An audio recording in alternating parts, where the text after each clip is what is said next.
From WNYT Albany, News Channel 13, live at 5:30 begins right now. Pictures, passport, papers, applications, whatever needs to be done.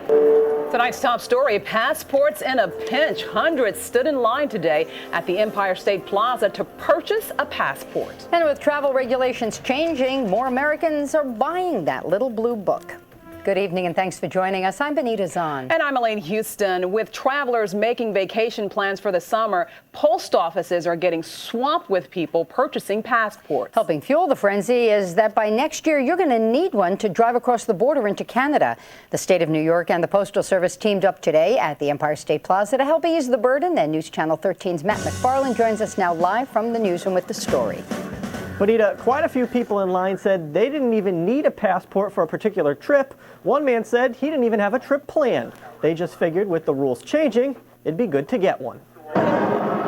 Pictures, birth certificates, photo IDs, $67 and just a little patience. It's what you needed if you were lining up to purchase a passport at the Empire State Plaza. Postal fee is $30 per person, $15 for photos. These postal clerks say it will probably take another 10 weeks for travelers to get their documents. The reason? This year the government expects to process 5 million more passports than it did last year. With new travel regulations throughout North America, that number is probably going to go up. Never needed one, never had one, never actually thought about one. Never had a passport before. No, this is the first time.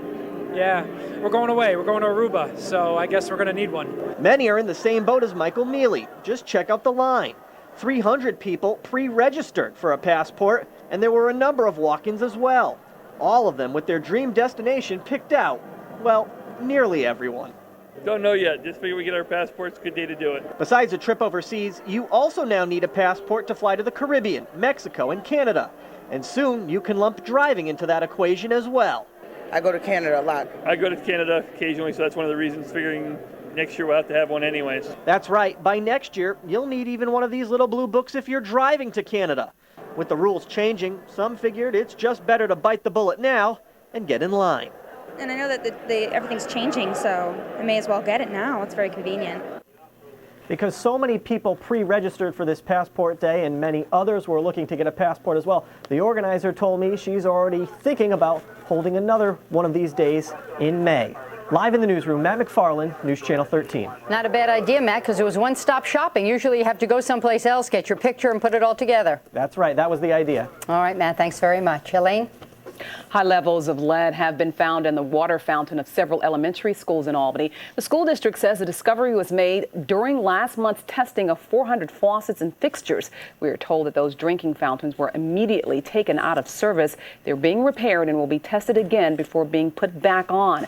Schools with the faulty fixtures include 19 Toast, Giffen Elementary, Arbor Hill Elementary, North Albany Academy, and Pine Hills Elementary School. News Channel 13's Sabrina Dami is working on that story. She will have more coming up live at 6. Albany's controversial member item system is changing once again. Each year, lawmakers hand out taxpayers' money through individual legislators to various groups. Often information about the grants has been kept confidential despite complaints from news organizations and good government groups. Under the prodding of the new Attorney General, legislative leaders have agreed to require a public certification process. On the disclosure and the accountability, the point is just let the people know the facts. When they don't have the facts, they don't have the information, that's when people tend to get suspicious. Bill Amden will have more on the changes to the member system at 6. A new immigration bill is getting praise from local religious leaders. They are gathered in front of the Westminster Presbyterian Church in Albany for a rally this afternoon.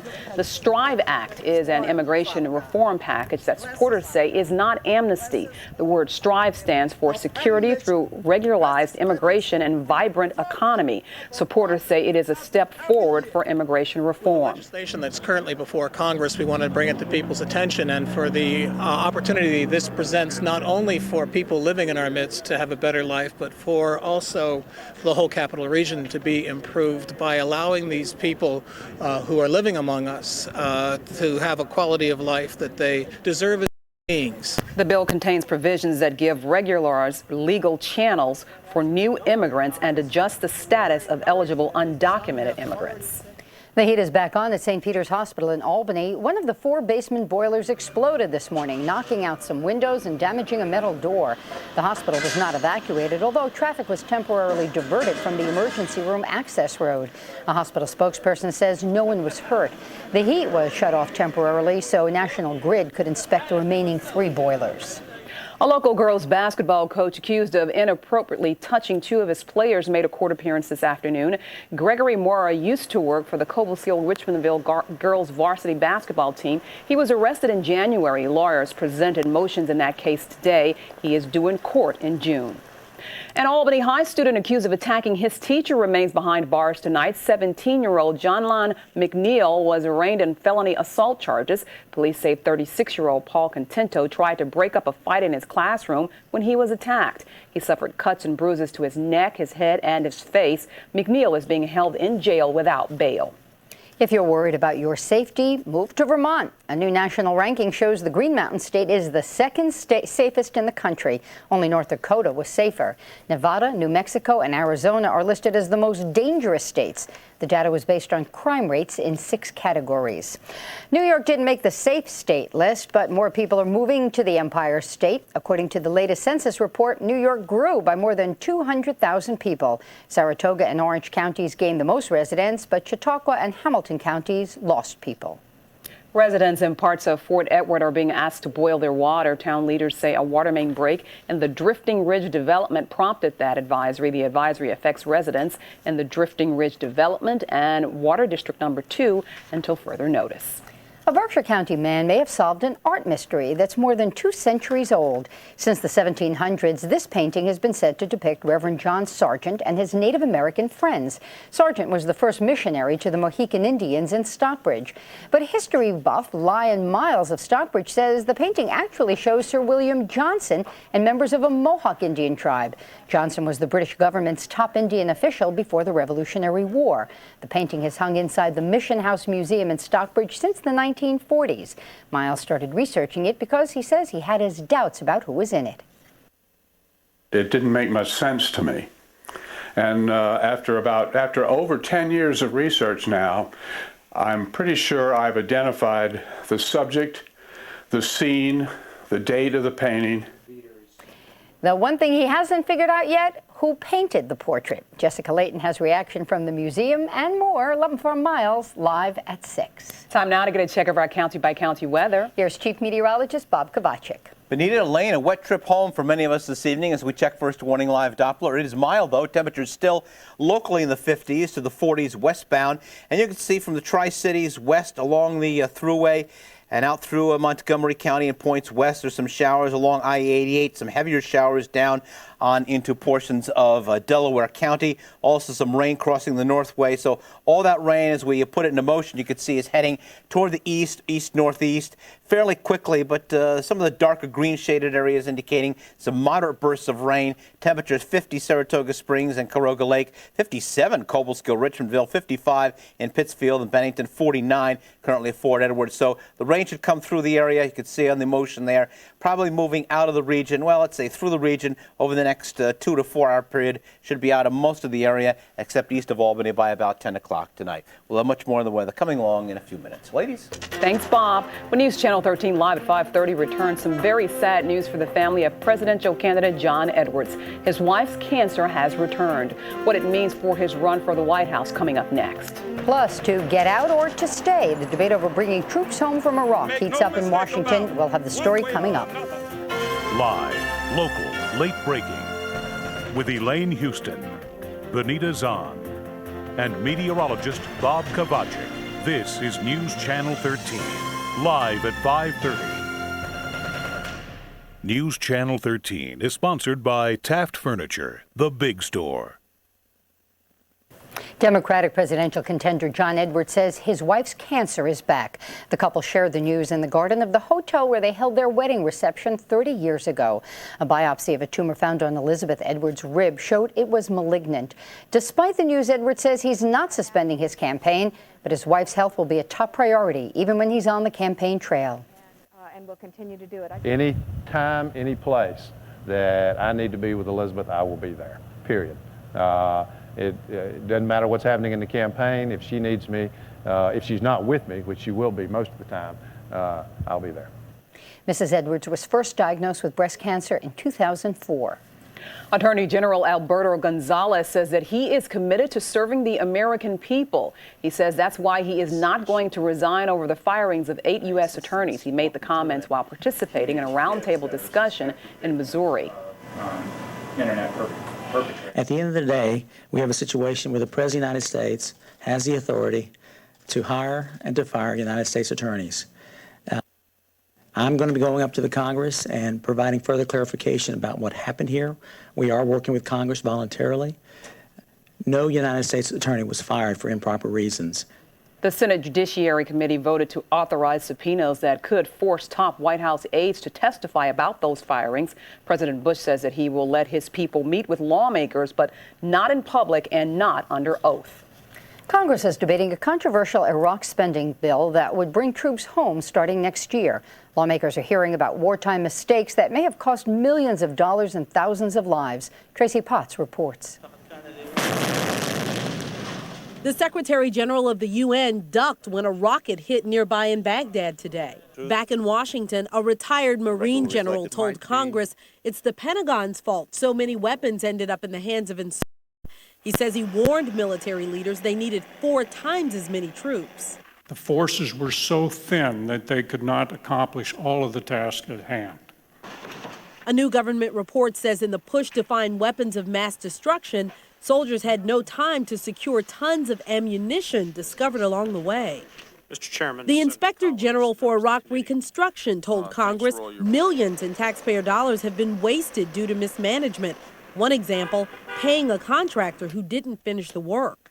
This contract was terminated for convenience, and as a result, the billings continued to come in and they had to be paid. President Bush, meeting with his reconstruction team, urged Congress to send more money to Iraq. And the Congress owes you the money you need to do the job, without any strings attached. Strings like the Democrats' plan to pull troops by fall 2008.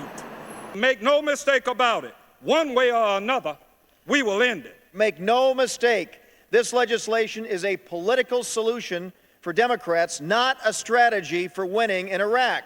Late today, the Secretary of Defense said approving more money will send a message to U.S. troops. I think what's important is for the soldiers and Marines out there, the ground forces, to know that help is on the way. Amid the controversy, the House Republican leader says it could be months before money for Iraq is approved. In the meantime, Congress heads out on spring break in just a few weeks, and the White House says there may not be enough money in the pipeline to sustain the military until they return. Tracie Potts, NBC News, Washington. A setback today for efforts to protect children from internet smut. A federal judge is blocking a 1998 federal law that makes it a crime for commercial websites to let kids access harmful material. Judge Lowell Reed says chipping away First Amendment protections on behalf of children could be a disservice for others. He adds parents are responsible for protecting kids without limiting the free speech rights of others. And now let's go to Lydia with a look at what's coming up on News Channel 13 Live at 6. Hi, Lydia.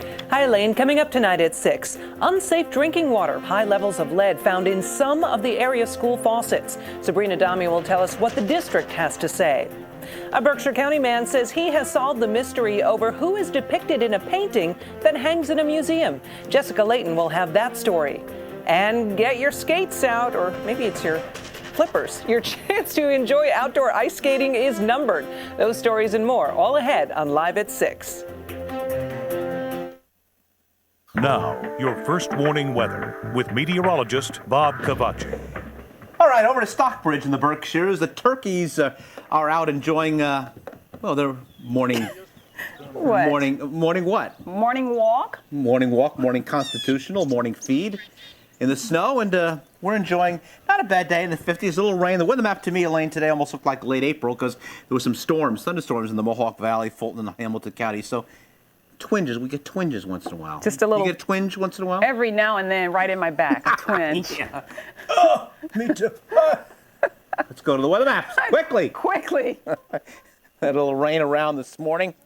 and dry this afternoon for a while. Another dose of rain. In fact, a very large area of rain sweeping across the area as we speak right now. And that rain will continue to progress through the area in the next 2 to 4 hours with some bursts of moderate rain here and there. Maybe a rumble of thunder. Oh, the air is fairly stable, so I think any of those thunderstorms that did pop up, a couple of them in the Mohawk Valley, have pretty much diminished.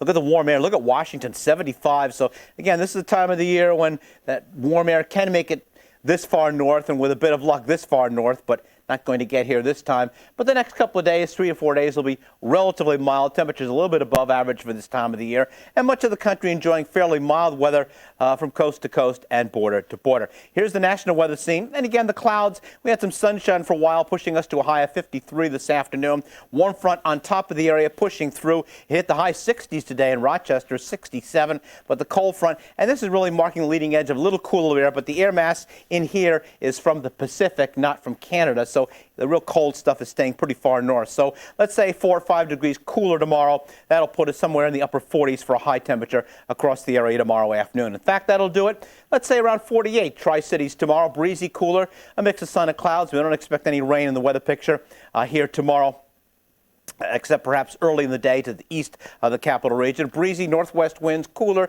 a mix of clouds and sun from Colony, Selkirk, Bethlehem, Delmar. Mid to high 40s with a mix of sun and clouds, maybe a stray early morning shower in the Rensselaer Hills into the Berkshires. That's the name of those mountains.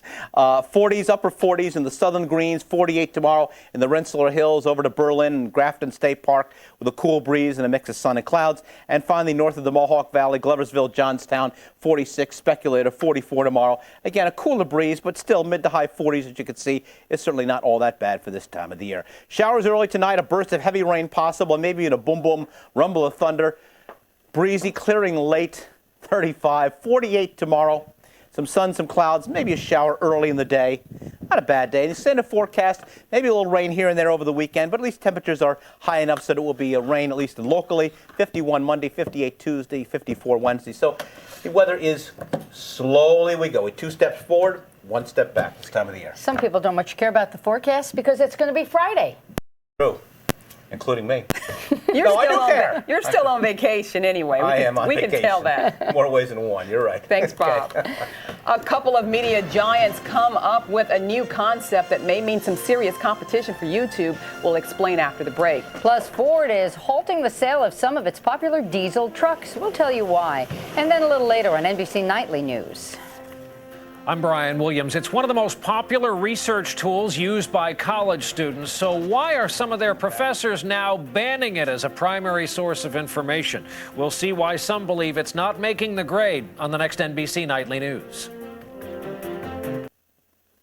In your money, 2 media titans are joining forces to take on Google's YouTube. NBC Universal and News Corp are going to distribute TV shows online. The companies will work with internet leaders AOL, MSN, MySpace, and Yahoo. Programs like Heroes, 24, and House will appear on the network. The new network is slated to launch this summer. Struggling to keep up with the price war in home electronics, Tweeter Home Entertainment is shutting its doors. The company announced today that it will close 49 of its stores, including ones in Albany and Saratoga Springs. The closing date has not been set, but it will be the next couple of months. Ford is telling its dealers not to sell some of its popular diesel trucks. It's temporarily stopped selling its 2008 F-Series diesel pickups, and it's recalling 37,000 of them. This after reports of flames coming out of the tailpipes of some of the pickups. Ford says the problem comes from a fuel leak that's igniting in the system. There have been no vehicle fires or injuries from the problem. And now for the rest and business news, here's the Bloomberg After the Bell report. 2 stories today held back the stock market. Forecast from cell phone company Motorola and tax software maker Intuit. Now those dim the earnings outlook for technology companies. Motorola shares hit their lowest since June 2005 after predicting a loss for this quarter. Investors are starting to question whether technology companies' earnings estimates are too high. For another example, take a look at Intuit. Its shares dropped 8% after the company failed to boost its profit forecast. Intuit reaffirmed its estimate that sales would rise as little as 10% this fiscal year. And here's what we saw at the close of regular trading. The Dow Industrials gained 14, while the S&P 500 and NASDAQ Composite each lost ground. Also, a surge in oil prices helped lift energy company shares. ExxonMobil saw the biggest gain in the Dow. From the New York Stock Exchange, I'm Robert Gray with the Bloomberg After the Bell report. Coming up next on Live at 6. I'm Jessica Layton in Stockbridge, Massachusetts, where a local man may have just solved an art mystery centuries old. But first, here's a look at how local stocks fared.